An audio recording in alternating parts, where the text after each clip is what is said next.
Hey, we are live in the Tulsa World newsroom. I'm here with Wayne Green. This is Jason Collington. We are coming to you as we are looking at 85% of the precincts being in so far tonight in the Oklahoma election. Wayne, what's the headline tonight in Oklahoma? Well, the big news, I don't want to lose track of it, is it's a very big night for Republicans in Oklahoma. The president's winning overwhelmingly in the state. I think last time I looked, his margin was like 65%, which is, Democrats haven't carried Oklahoma since 1964, but that margin, even by Republican win standards, is pretty good in Oklahoma. Jim Inhofe seems to be sliding to easy victory. The Republican candidates in Congress are doing very well. The Democrats can find some bright spots in the legislature, but frankly, the Republican majority in the House is probably going to be, end of the day, larger than it was at the beginning of the day, and they're going to hold their overwhelming majority in the state Senate. So the big trend here, Jason, is that the Republicans have done very, very well in Oklahoma. And it looks like even in the legislative races, there's a lot of Republicans going into the legislature. There is one, Dossett is one Democrat that it looks like she's going to win her seat. She's winning so far. That's the one Senate seat that the Democrats are flipping. It was represented by Gary Stanislawski, a Republican for the past 12 years. He's term limited. Very hotly contested race there with Cheryl Baber. But I think end of the day, it looks like John Dossett's going to win that. Now, on the other hand, right next door, the Democratic incumbent Ickley Freeman is probably going to lose her seat. So the balance of power doesn't shift any because of that. We had Senator Inhofe. We just sent the breaking news email about him winning his seat. Sounds like it's going to be his last term, but what did you think of that contest? It's interesting, not just in that seat, but in a lot of seats. If you look at it, the Democrats won really big in the mailed-in absentee voters. They sometimes win 2-1 in some races, and then in the in-person early voting, the Republicans were winning by equally large margin. And then you get to the election day voting, and the Republicans are winning 60-40 in those cases, there's differences in some individual races, but I think that holds true to the senator's race. And the last little metric that we won't get till tomorrow at the soonest is what portion of the voters were voting straight party. Right. Because it's quite possible that the president, the senator, and other people were reelected on the basis of straight party voting. That doesn't discount the votes. The vote's a vote. Right. But it could be the mega trend that really made the difference. Well, to that point, the person in front of me and the person behind me in the voting line both said they were doing straight ticket. Right. So they weren't gonna they were gonna make very quick of their ballot. Yeah. You wait in line for 2 hours to vote, and then you can't take an extra couple of minutes to go through and mark off each individual candidate. It's kind of puzzling to me, but it's certainly, Oklahomans do love their straight party voting. So we had 2 state questions on the ballot. It looks like both of them are going to fail. Yeah, not even very close. Exactly. Frankly. One of them was going to be something that helped this continued progress and the get smarter on crime and sentencing reform that Chris Steele and others that have been big proponents for. The other one was going to help pay for something Oklahomans voted for in the last election. Right. I think a strong conservative turnout today and in the in-person voting, just the word Medicaid in that question probably didn't help it a great deal.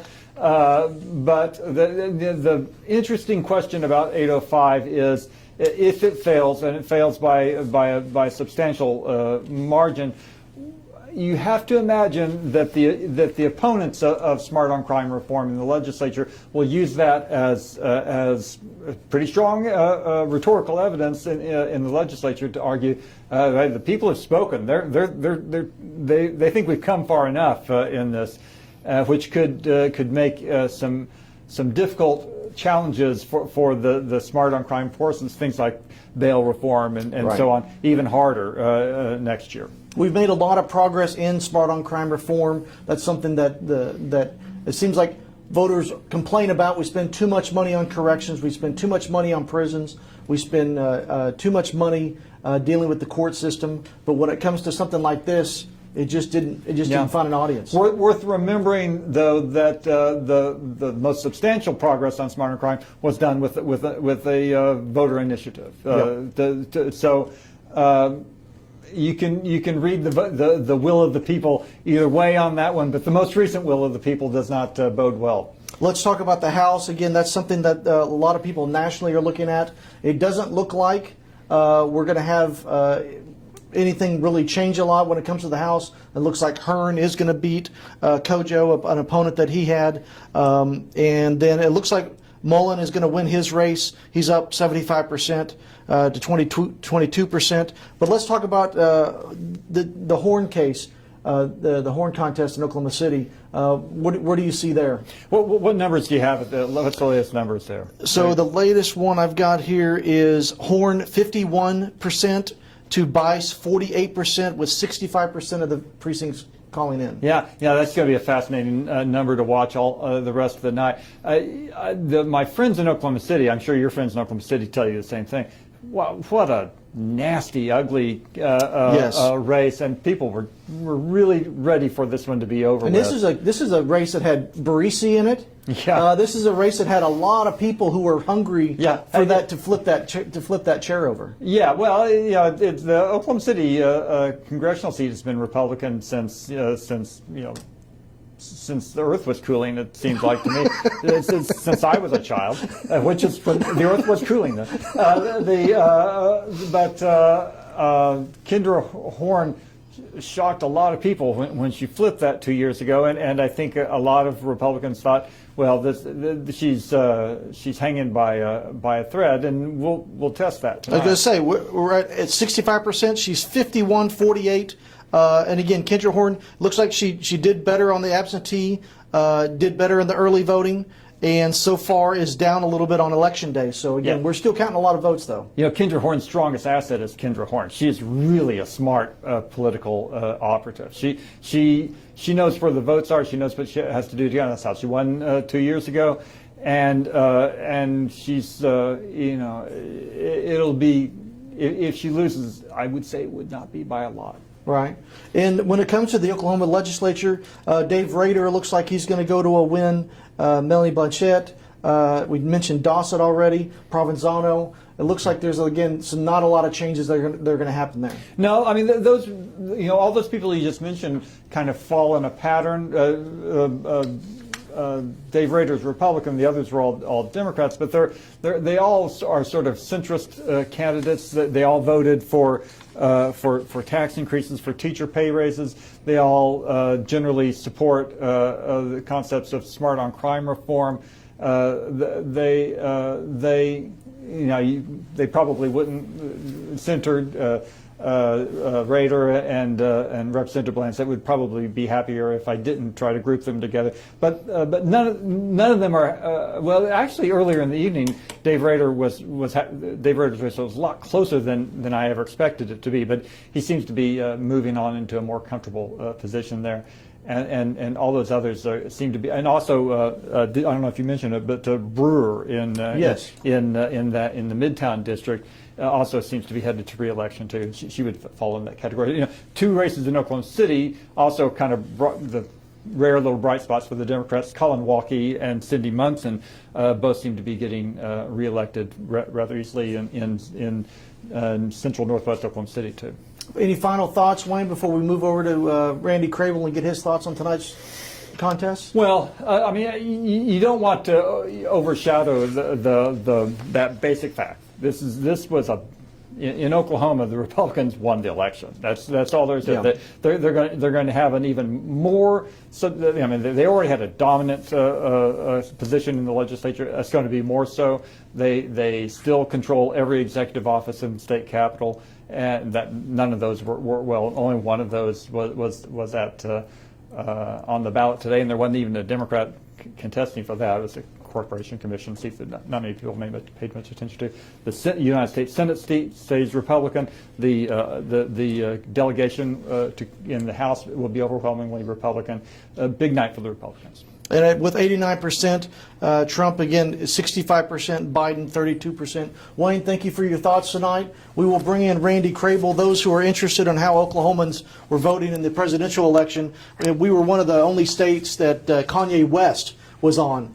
He has right now got 0.35% of the vote from Oklahomans. Only 4,700 Oklahomans decided that Kanye West was the person they wanted in the White House. So he comes into the battle again. Trump with almost 900,000 votes in Oklahoma, and we're joined by Randy. Randy, we're 6 feet away, so if you want to take your mask off, you can. If you don't, that's all right. But we are following the guidelines given to us by the CDC. What's your headline tonight? What do you think so far? Well, so, you know, as far as our congressional delegation, there's not really any surprises there, you know. Senator Inhofe has won a fifth full term. He did say this will be his last rodeo, so to speak. This is his 51st election.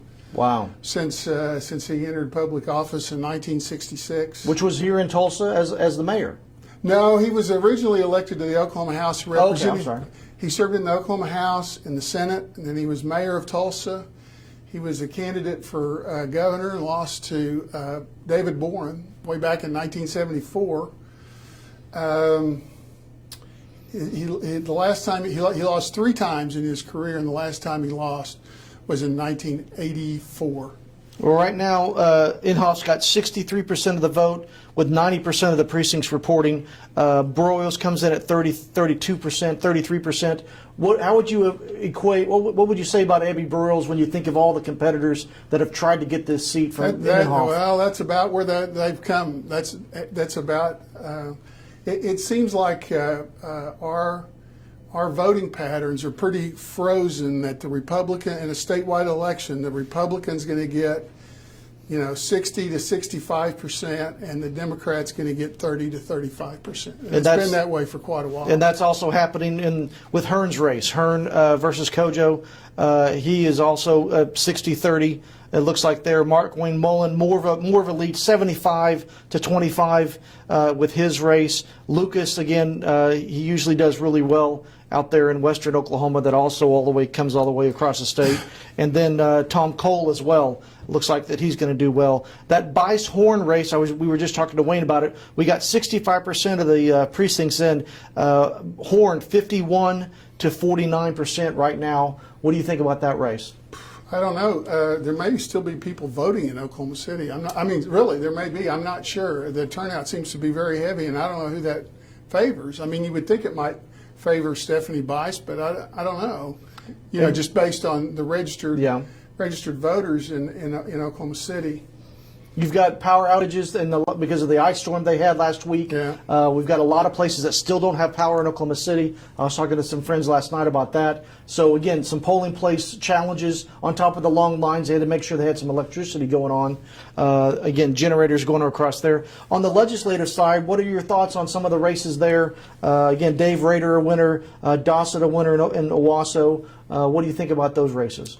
Yeah, well, Dossett's actually, although her brother is a senator from Owasso, so state senator, right? He's a state senator from Owasso. That district is actually runs from about 21st Street down into South Tulsa along Brookside, so that's.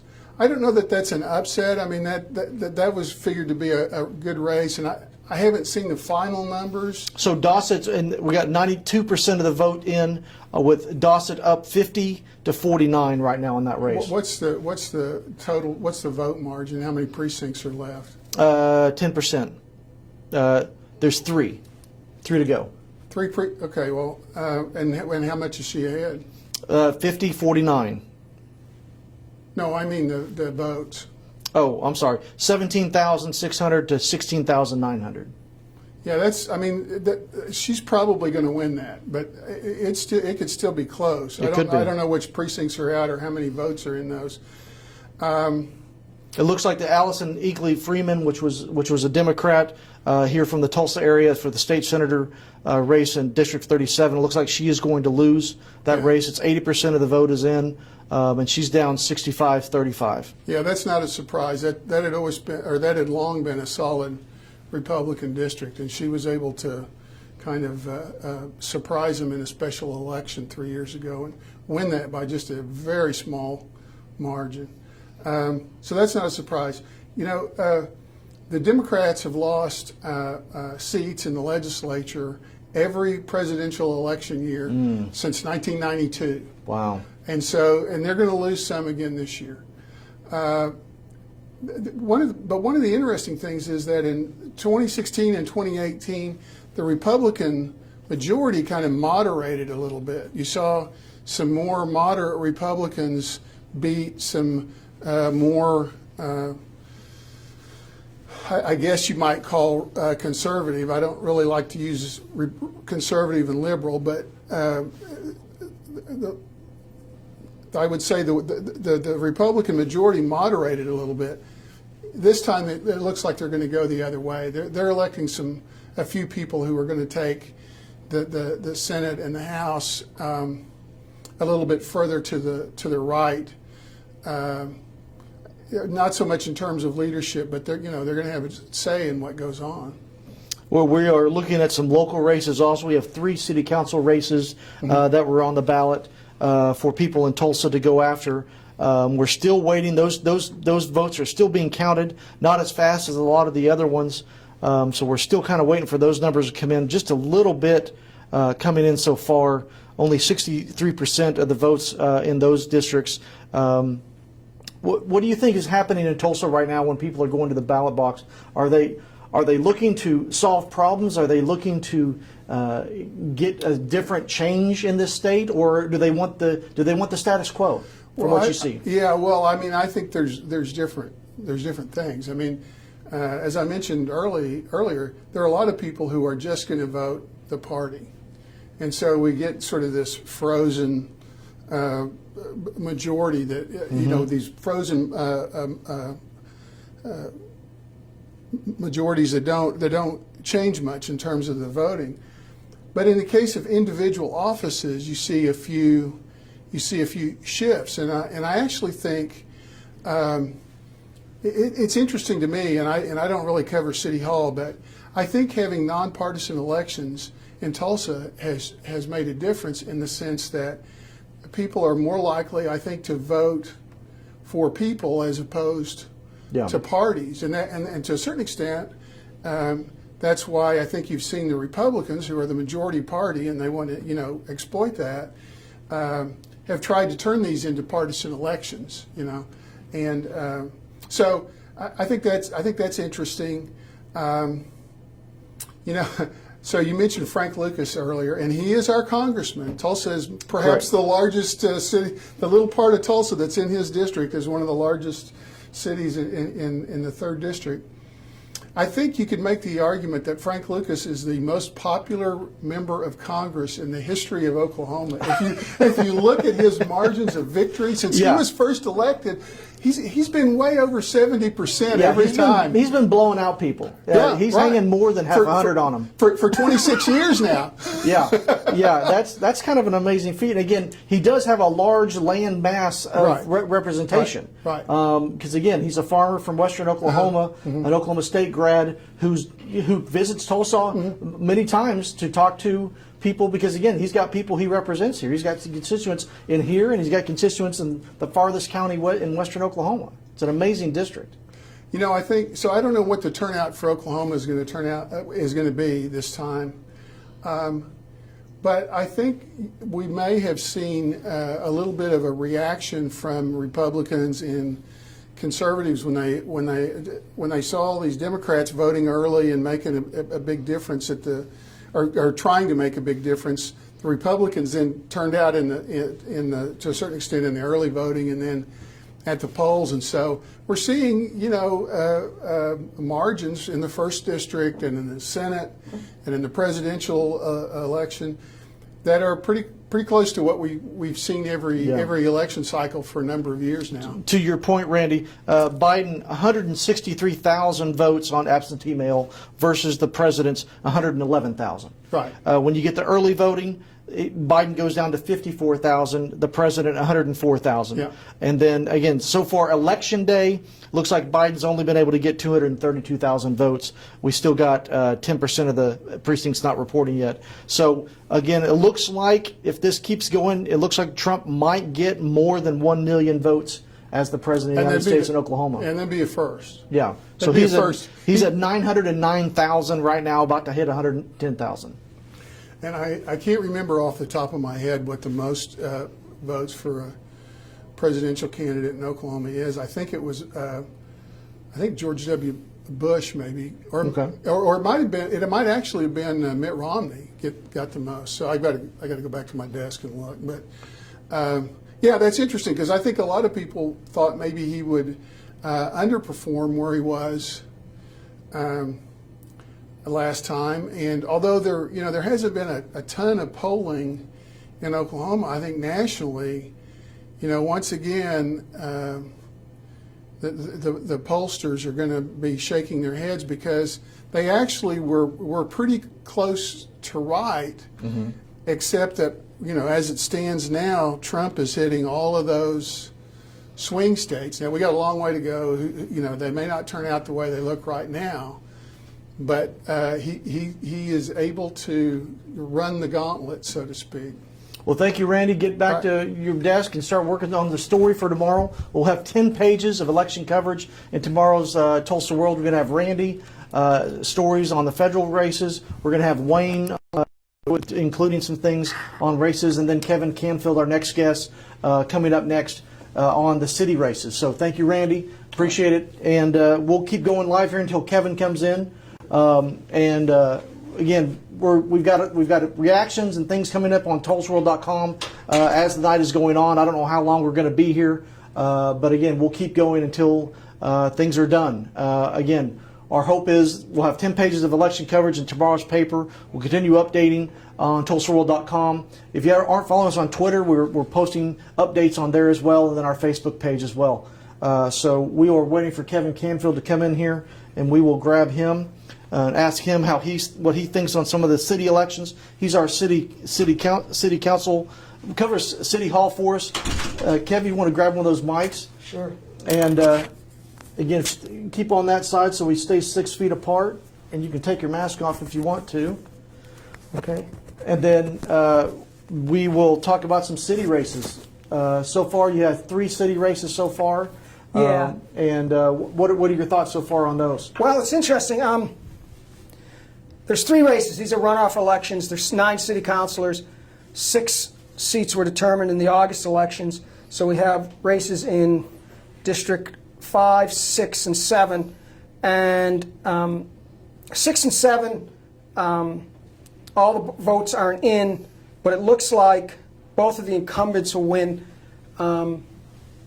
Perhaps the most surprising race is District 7, where incumbent Lori Decter Wright is winning pretty handily. She is 61% to 40% against Justin Van Kirk. This is a race where, again, you found that some dark money is being spent on these races that have kind of made some pretty eventful mailers that have gone out. Yeah. Talk about this race a little bit.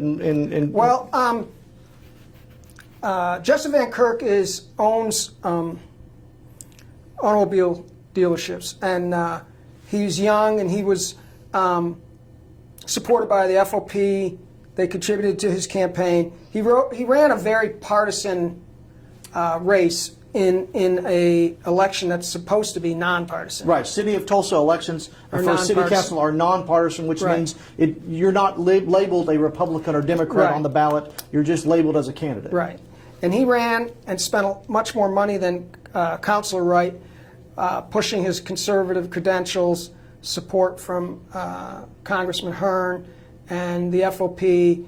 And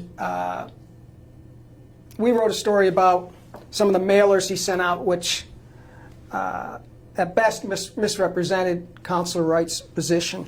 So I think, at least among people who pay attention to these races, there was some thought that just with the money and the support that Van Kirk had, that he might be in a position to unseat her. She's been in office one term, and she looks like she's going to earn a second term. So that's certainly the margin of victory is surprising in that race. In District 6, Connie Dotson, she's about to earn her fourth term. She's just a real stable, hardworking counselor that, stays in touch with her constituents. So there's nothing fancy about it. But she's going to, I don't know what the numbers are. We're at 64% for Connie Dotson, 35% for Christian Bingle. So it looks like that's... She'll get a fourth term. Yeah, it looks like we're at 70% of the precincts coming in. Right. And then the last race that you've been following and writing a lot about is Cass Fowler, the incumbent, going against an opponent who right now is at 53%. Yeah.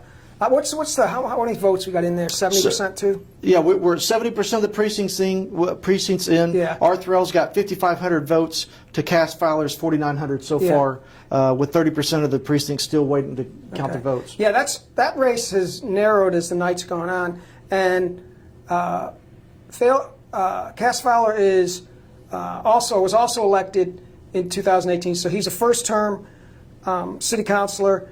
He has a big supporter of the police and law enforcement. He has their endorsement.